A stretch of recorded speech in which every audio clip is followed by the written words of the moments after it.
Kain tayo mga ludi. Adobong kangkong with manok. Merong diplok.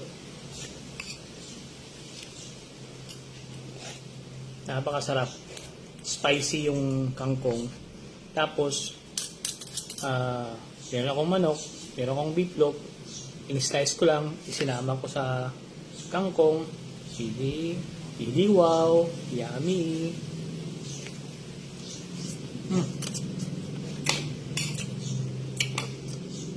Sanay akong kumain ng kangkong dati.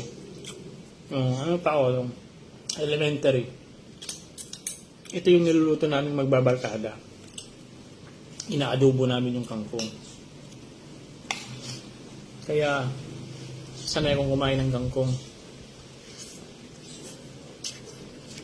Kahit wala ng sahog, i-adobo mo lang yung kangkong o gisa mo lang, napakasarap.